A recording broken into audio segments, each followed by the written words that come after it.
matter where you live and who you are, the one thing nobody can ever take away from you is your dream. All extraordinary things are opposed and ridiculed at first.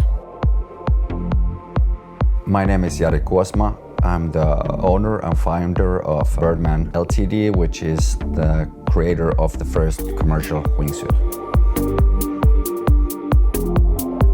Back in those days, almost everybody who had done this before had died. The strange guy comes from Finland with a strange suit that everybody has been afraid of. You have to do some convincing. In the beginning of the 1999, just when I was about to start the wingsuit company, I was telling about the idea to my friends, more experienced friends.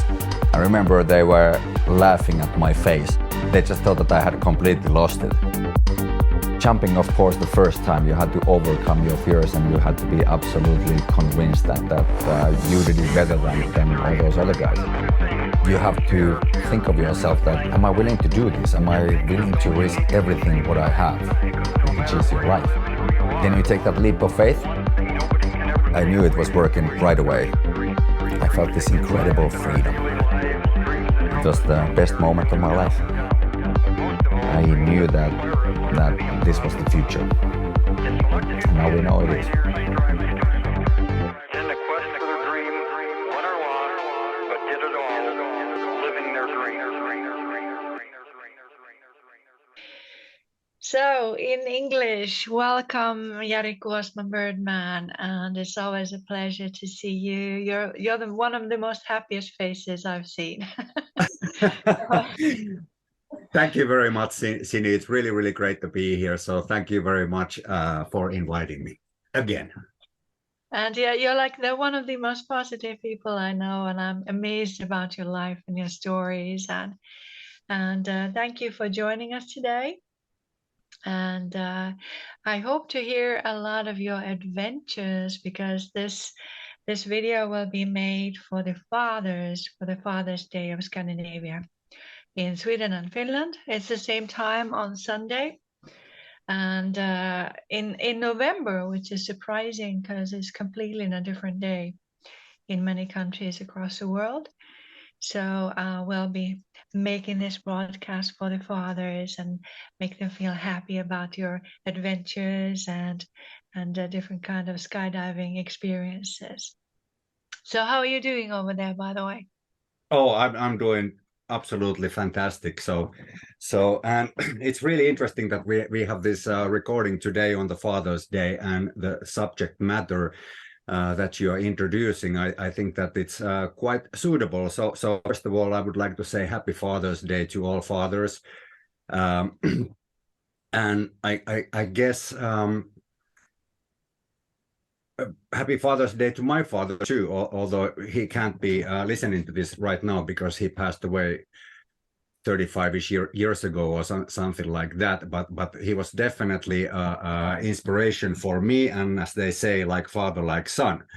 So if we're going to be talking about my adventures, I guess my father is at least quite largely responsible for those adventures, and so I tribute to all this show now, to not only to the oceans and our team there, but to the fathers.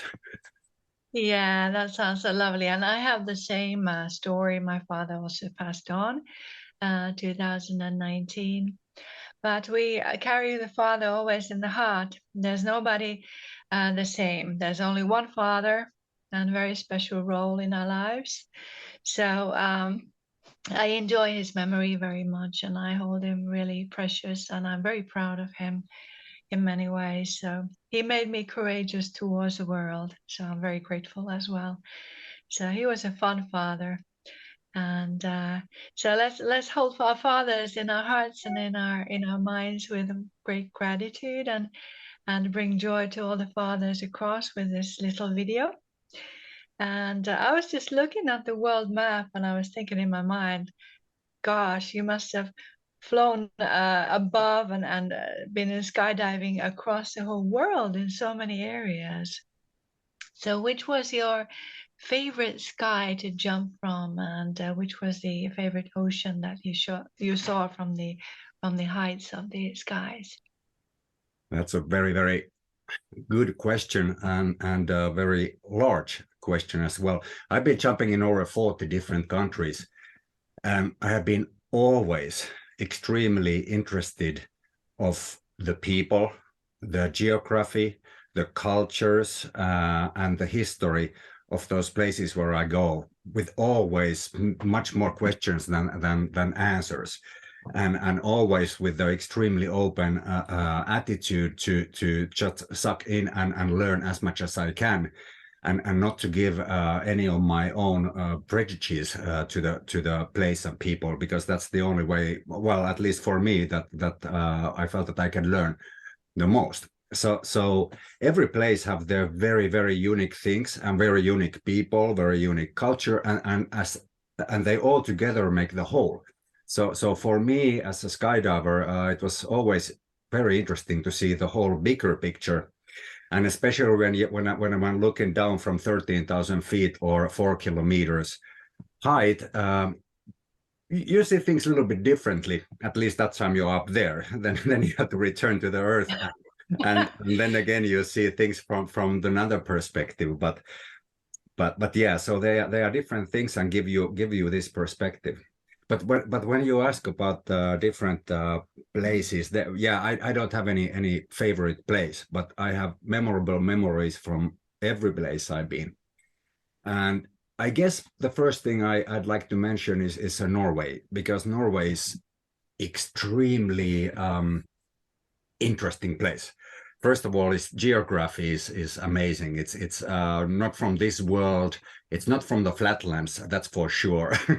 The contrast there in the rocks and so on, it's just amazing. And also the weather, it can change within minutes, from almost tropical to the freezing, icy, cold, hails and raining and so on. So you have to be all the time kind of prepared for the worst, I would say. is something very memorable. And of course that makes people too, different from the place where let's say the environment is all the time the same. What about if suddenly the weather does change in the air? What happens then? Have you had those experiences that you come from like a sunny, warm day and suddenly the breeze is cold? So what do you do then? Oh, absolutely. Well, it depends when you jump at what height and what happens to be the weather, but the temperature change can be really significant. Let's say it can be easily, sometimes, in these hard conditions, it can be 30-40 degree weather change just within the minute.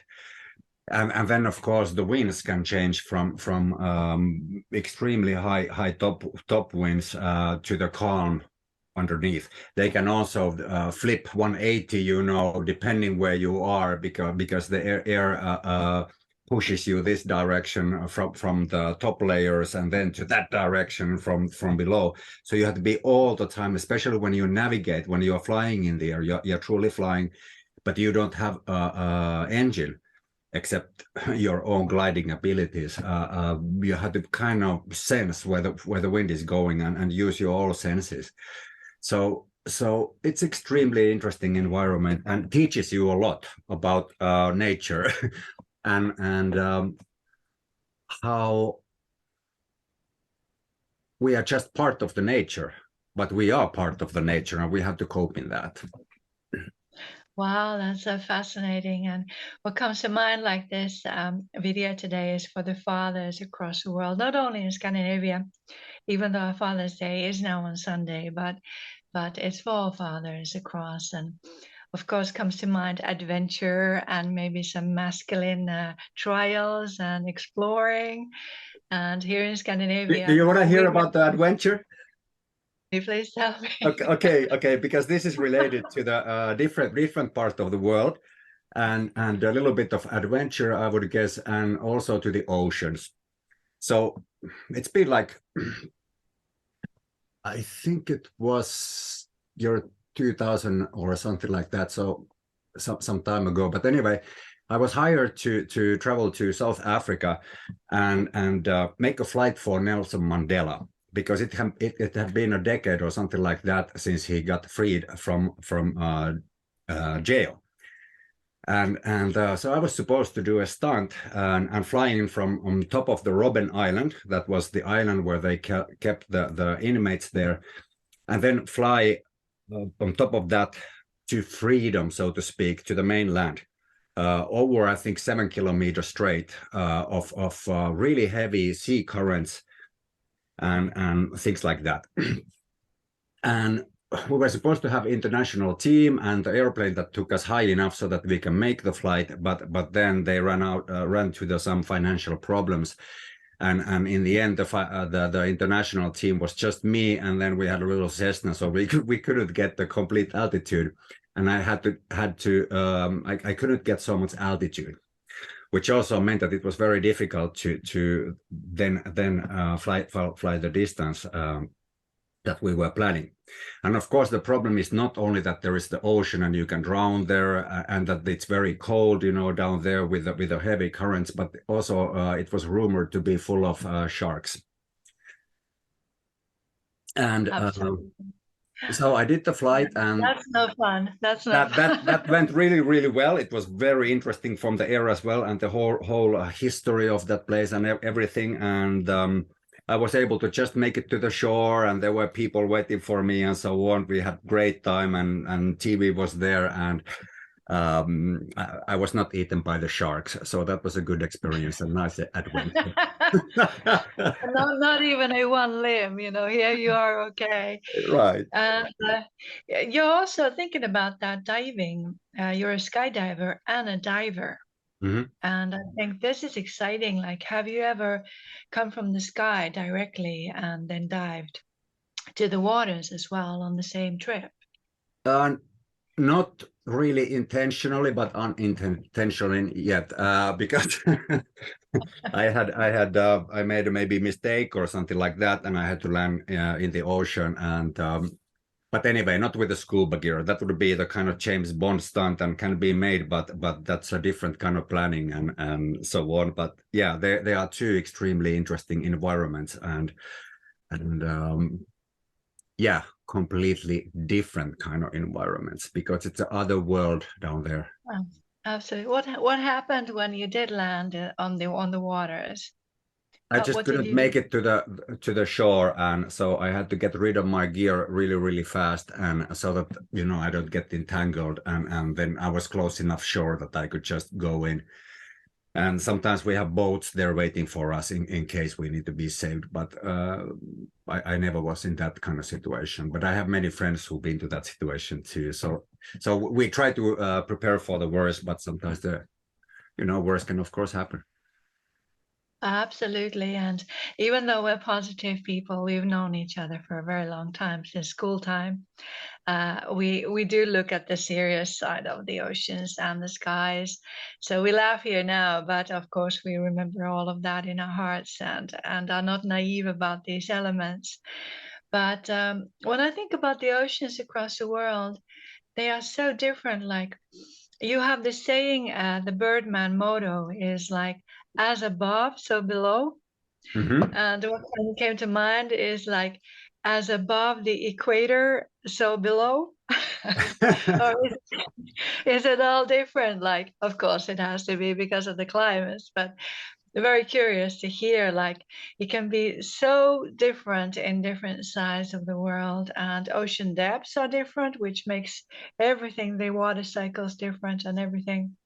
But when I think about the cold and the warm air, the element must feel so different on your body when you jump. Like, the very southern ocean is almost impossible for even ships to go around. And when I think about the air that is so cold here up north, where I'm located in Lapland, I could never imagine jumping from such cold space.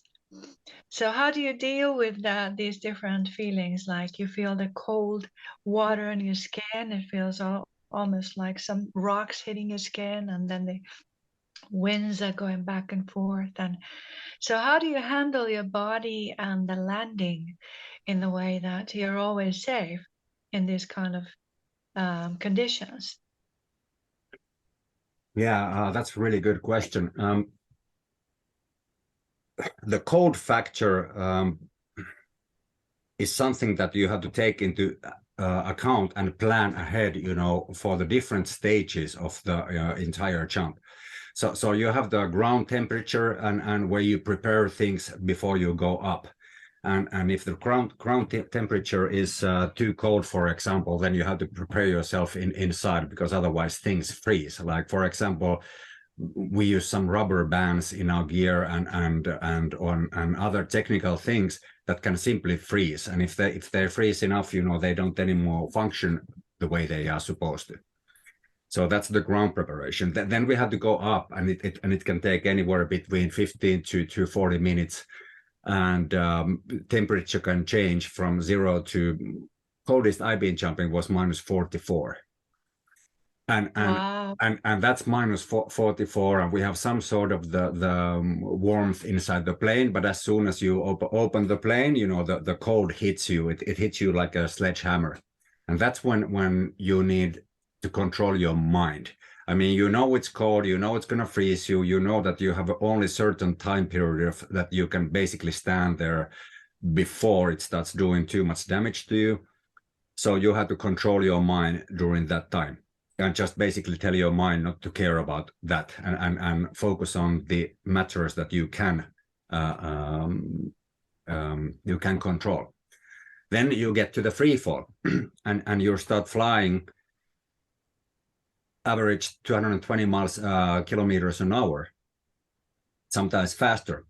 So the cold, of course, increases in the square of the speed, and so it just gets colder and colder and colder.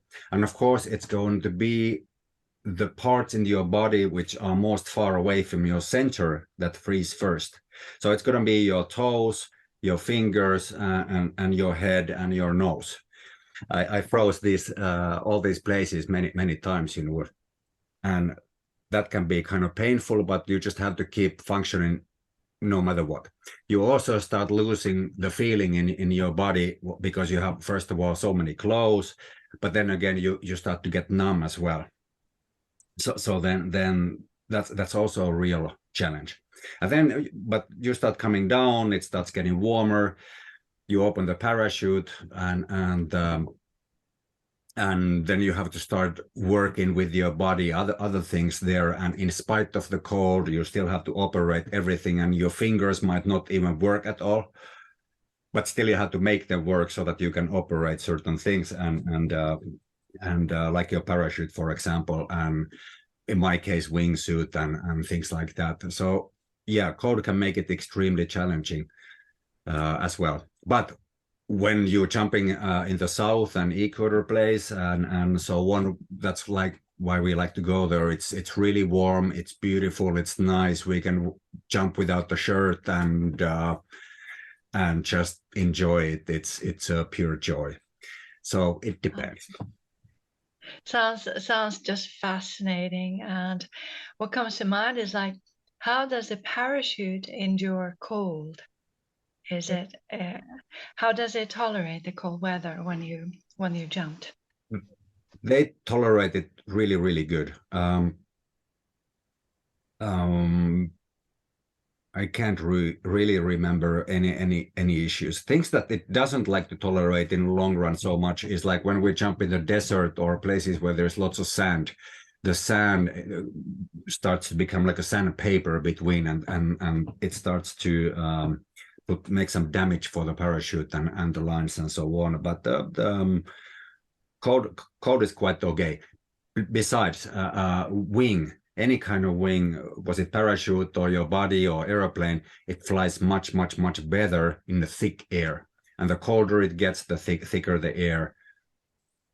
Except, of course, paradoxically, the higher you go, colder it gets, but the air gets thinner. But when you get closer to the ground and it's cold, that's when everything carries much better. So that's very interesting. all the time you're dealing with the paradoxes. That is so interesting, and the wingsuit that you have invented is like amazing. Like a person can actually wear that and jump with it. And so, how does it feel up in the air when you have the wingsuit on? How does it feel to be in that element of the air in the free fall before the parachute is opened at the end? I think I told you this before, but in the Point Break movie, there was this great line when they asked the same thing, and I think that the main character said that it feels like making love with the gods. Seriously, it feels incredible to be you. I mean, you're really flying, and it feels like you're really flying, and you remember that you have been flying, and you just have this incredible joy and freedom all around you, and you feel kind of omnipotent when everything is good, of course, when it's not minus 44 degrees cold, for example, and you have a great visibility and you have no threats around. That's when you feel kind of omnipotent. You think that you can fly on forever, but of course that's the kind of illusion as well. So but for a while you can maybe fool yourself believing that you're kind of Superman. So for a while, that's fun. So this really is a perfect video for all fathers on the Father's Day. Everybody wants to be the Superman, I think, Yeah. and sometimes women the Superwoman. You know, especially here in Scandinavia, we are warriors, all of us. So Hey. yeah, very used to the equal rights and all that. So that's how we are brought up, that we are really self-sufficient and independent and always admiring adventures equally to men. Absolutely. So I mean, they are male and female birds who both need to fly in order to support the family. And if they don't fly, they are penguins.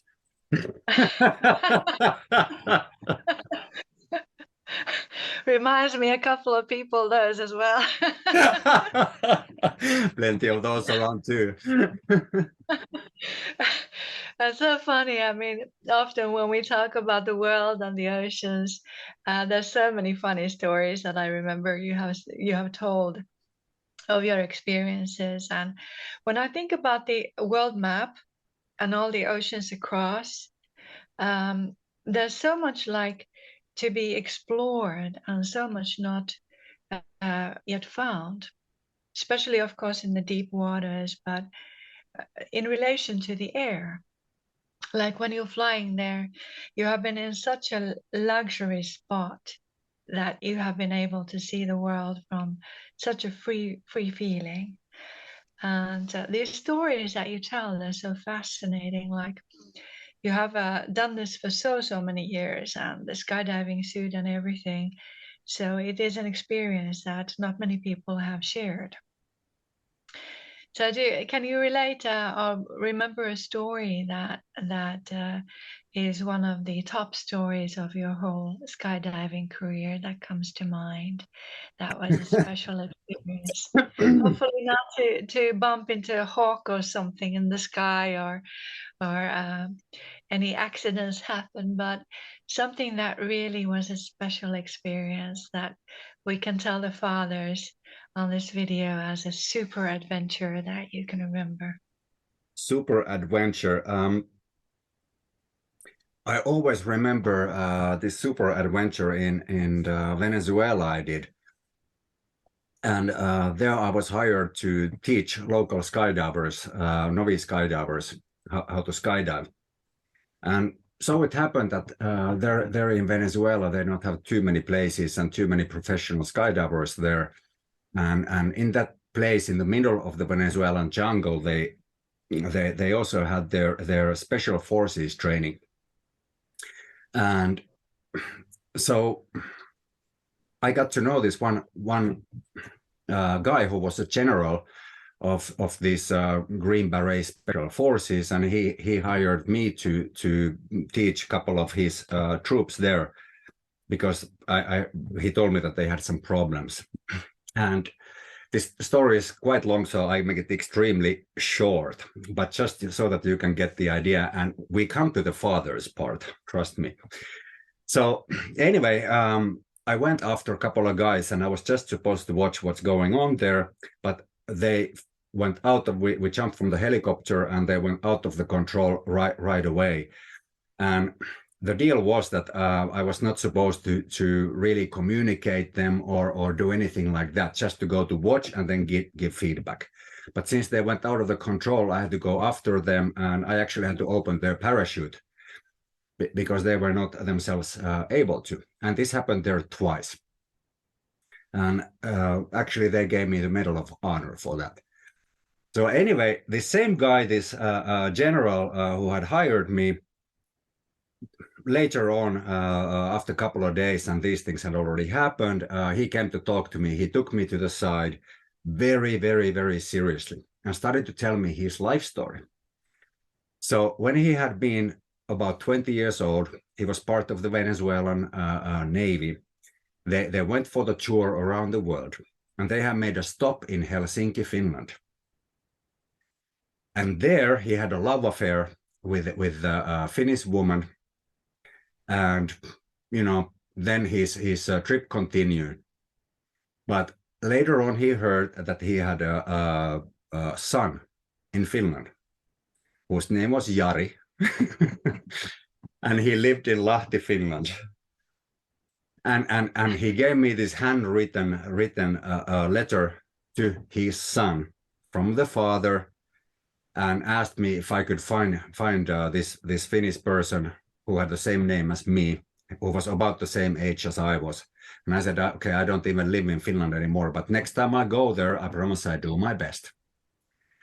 And so after it was less than a year after, but anyway, I went to Helsinki, and I actually found Jari, and I was able to deliver that little letter from his father. And it was obviously a really, really touching moment. And I don't know if they were then, I don't know what happened after that at all, but I never forget that story, and how faith can take us, you know, to different places, and especially when you have a father-son relationship, it's possible that you have son or children that you never met. Absolutely, and your life, like you know, the element of the sky, but also life on the ground. So it's a life of a human, and you meet people across, and there are these stories. Sometimes some stories are funny, sometimes sad, sometimes quite touching. But when you travel across the world and you meet so many people and live a life that is special, you know, the skydiving life is special. You also meet the elements of danger and different things that nature does and what life does. And you've practically survived a lot of miraculous situations, because it's not always that safe. So has your wife ever worried that will you come back home safe when you do? I'm sure she has, yes. I'm sure she has, of course. But the fact is about the life, of course, that we all survive all kinds of dangers every single day, all the time, but we are just not always really aware of those dangers. But of course, you know, especially with the extreme sports, you become right away aware of these things, and that's why they are memorable and things happen. But of course, we are all living a life with all kinds of dangerous things around us and so on. And that's the fact. But yeah, sure. Yeah, my wife has worried. But then again, okay, I have to tell you this. She just reminded me this only a few days ago, but she told me this story that this was like early period of time when we had just met, and it's been about 20 years ago. And I took her to the drop zone, maybe one of the first times, and I went to the plane, and she looked apparently very, very worried, like really worried what's going on. And then somebody else, who I didn't even know who it was, came to tell her not to worry, that then he had apparently kind of analyzed me and said that you shouldn't worry too much about Jari because he's very kind of analytical what he's doing. And after that, that was kind of a assuring thing for my wife to she kind of trusted that analysis at least that time, you know, and maybe eased her up a little bit. So here we are with Jari Kuosma, Birdman, and I'm so happy to say that Jari is cooperating with the project To the Oceans project, because he delights us and he brings us this view of his life to us and tells us how he sees the world and water cycles, the winds, and even the rains in the air. It's been really exciting to know you, Jari, and I'm very proud that you're cooperating with To the Oceans project. So welcome on board. And your stories are sometimes even mind-blowing, because during this video we're going to show a couple of diving and also skydiving videos that you have done, and those are just amazing that somebody can actually do that. Now, you're a little bit above 50 years old. What happens when you get age? Are you going to continue? 4 years above. I know. To the audience, we were with Jari at the same areas and parties as teenagers. So Jari also knows my twin brother very well from a very long time ago. So we're the same age, known each other for a long time. And I'm thinking, when you get more age, are you still going to continue skydiving and all these experiences and adventures, or will you ever retire? Right. Yeah, I don't even have that kind of a word as retiring in my vocabulary at all. And when I was asked this similar question some time ago, my answer was something like that. Does the fish stop swimming when it goes dancing? So That's so of course, fun. you know, we are what we are, and what we are really made of, if we know what we are made of, and we follow our calling and so on. And of course, we can have a long break, you know, of doing something, you know, before, but the essence that we have, you know, inside of us, that's still the same, and that will never change. And of course, it might be that the focus changes, and we want to do something else really a lot, but like they say about I don't know, riding a bicycle or something. Once you learn it, you always can do it and so on. So no, now I haven't been jumping in a couple of years at all, but I never retired for sure. And of course, I don't know what will happen tomorrow, but I don't see any reason why that in fact, that would be a horrible future if I would think that I would never fly again. We both are also very big on intuitions and the senses and the non-seen world as well, which is a part of our normal. And when I think of aging, the intuitions might even come much more stronger to play a role here, because you know the intuitions was what nature made to guard us of danger. I always loved that story when someone told me that when cavemen were in the cave, and then the father would go and hunt for the family, and the family was safe in the cave, the intuitions came to place when they needed to know when the bear would attack, which would be faster and bigger and stronger. So to you and I, intuitions are practically the normal, and I can just imagine when you are up there in the sky that the intuitions come to place really strongly. Do you have a story about that comes to mind, how intuitions opened something special for you when you were up there, coming towards the ground? Sure. I have a really interesting story about that. And I don't know if that's intuition, although I would put that into that category, but you know, please don't be angry if I kind of misplace this whole thing. But there was this one jump I was making in Norway, base jump on the mountains, and all the conditions were perfect. But before the jump, I had this incredible bell inside my head, and that's something I had never heard before. It was really like a church bell, and it was going long, and so I immediately thought that, okay, that's some kind of warning. But it's kind of self-clear that when you are about to make a base jump from the mountain with a single parachute with the wingsuit, you are in the dangerous place. So of course something should be warning you, but I had never heard that kind of warning side inside me, you know, before some jump. So I took it really seriously. So I tried to think absolutely everything and my packing and everything, and I couldn't find any reason why not to jump except that warning.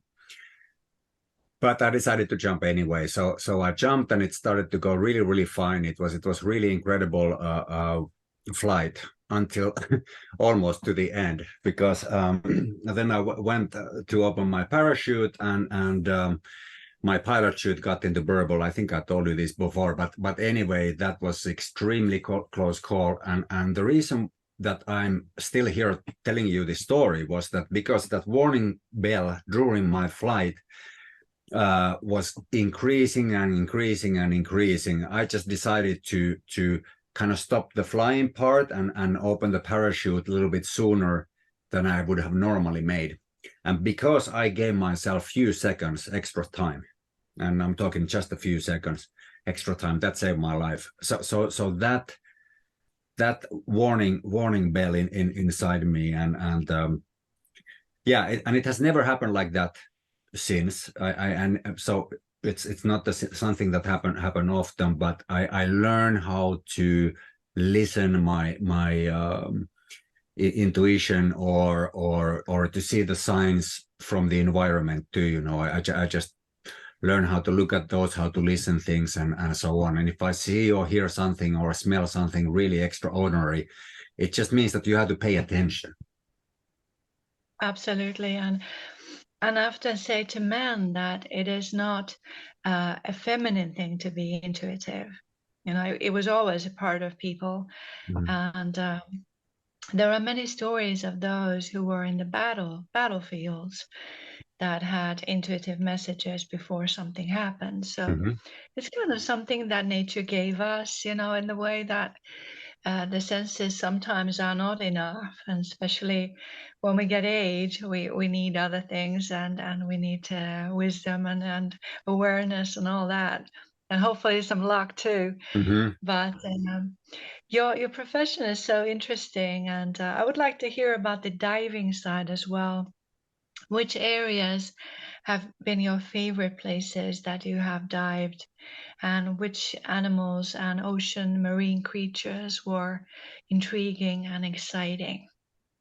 I've been diving in Caribbean and Middle Eastern areas, and then in Asia, but by far I've been diving most in Asia. So my best experiences are from there, and I would say that the most incredible things what I've seen down there are octopus and manta ray and all kinds of snakes. You know, it's extremely interesting things, because octopus, it can have a camouflage, and it can become a rock or something. I mean, it's just not from this world what those things can do. Unbelievable. And then you have manta ray, that is basically a bird, but in the ocean, and it's flying there, and it's just majestic, and they are so big, and they come as a family, so flocks, and they are very curious, and you can, I mean, all these things are intelligent, that's for sure. I mean, they are conscious, but they are living on the other planet, so to speak. So they are living in other reality, but they are definitely intelligent. And then, of course, snakes and a school of fish. Okay, you have this incredible school of fish, thousands and thousands and thousands of fish can be in the one group, but it's behaving there and moving as one fish. I mean, that's Absolutely. also something incredible, and it's almost like when you go there, some of the fish or living things are really aware that you are there, and they are very curious, and they come to check you out, and so on. And some just are completely they just don't care about you at all. It's almost like they don't see you. Sounds like they all have their own character as well. Yeah. One manta ray is not the same as the other one. And, Uh-huh. that's so fascinating. What do you think about the areas in the ocean where the sunlight does not penetrate and there's not much light anymore left? What do you think about the marine life in those areas where there's no light? Yeah, I don't have myself experiences in those kind of depths where you can't see anything at all. But I've been always very fascinated by the dark as well. And of course, by the definition, I mean, if you go there, you have to have a flashlight or something like that to see. But of course, it's full of life there as well. And they just adapted to that different reality in the very, very different way, but they have a full life there in the dark as well. And then, of course, they because it is a different kind of reality, the way life works in that kind of environment can be quite different, of course, than places where we have this visual type of survival senses and so on. So yeah, it's fascinating. It's super fascinating. It is, and the conditions, the pressure and the kind of temperatures and all that. I would like to tell all the viewers that we will do a wonderful project in 2025 with Jari Kuosma about diving. And he will be doing skydiving and diving with us with To the Oceans project. So we will go to areas where the tourists usually can't go, and then Jari will do a special interview for us, and we will film that and then release it as a video as well. But it will be in 2025. And To the Oceans project is interested in researching different experiences with the areas of the oceans where the light is not either. So the oceans are our thing in many ways. Jari, how would you like to end this video with a very legendary story of your adventures? I can Another never get legend. enough of those. I just love to hear them. And so let's give a really good story to the Oh my fathers God. and something that is special, almost like Indiana Jones, from the movies. Let me think of something that comes to my mind. Because when you put me to the spot, it's like, okay, I don't know even where to go. I don't even know where to go with this. One of my favorite one. I can't remember if I told you this already, so stop me if I did. But I was teaching people in Denmark, and the weather conditions during that weekend, they were extremely sketchy, to say the least. So it was a lot of cloud everywhere. So we had no visibility really anywhere. We had to be jumping, basically trusting the pilot and the GPS when they told us, okay, we're in the right place. But when we got out, we knew about which direction to go, but we couldn't have any visuals. Now, otherwise, it's very risky in every case, because you don't really know where you're ending up if you don't know where you are flying, and we are flying there many kilometers at the time. So the problem with this place was that it was by the beach, and there was the ocean on the other side. So we got out, and my student started to fly, who was the local, and he was experienced. I thought he knew what he was doing, and he started to fly the other way, and I went to basically fly next to him or something like that, and we were completely in the cloud. And I just knew that we are lost, but I didn't want to let him be alone there or something like that. And we just keep flying, and then I start to show him that, okay, where is the land? Where is the land? And then through some clouds, something like that, after a long time, we start seeing some land, and we're like, okay, great. There is the land, and then we go through the clouds, and land is there, and we land. I could not recognize that place at all because we have been flying so far away. and I landed. I couldn't even see the airport. Like I could not see the airport anywhere. I'm like, wow, we are really, really far away. So I landed next to the one street there. It was a rural area, and nobody was around. So I landed, and then I saw one old lady jogging there towards me, and she looked at me like I was the UFO or something like that, with my parachute, and the wingsuit. And I said, "Hey, excuse me, could you please point out where the airport is, so that I know which way I start walking?" And she looked at me like I was really like crazy or something like that, and she's like, "Well, it's not on this island, it's on the other island." We had crossed the sea from that island and a few kilometers and went to another island and landed on that side. So that was a very adventurous flight, and we both were okay and so on, but it was quite exciting experience. That sounds amazing. And I'm just imagining all that wind, swifting your way. It must have felt really, really. Yeah, it's really very step into the unknown when these kind of things happen. I mean, because you just don't see anything at all, nothing. So you just end up where you end up. Jari Kuosma Birdman is cooperating with us to the Oceans Project, and I'm so proud to have you on board, Jari. You have such fun stories, and we've made many videos so far.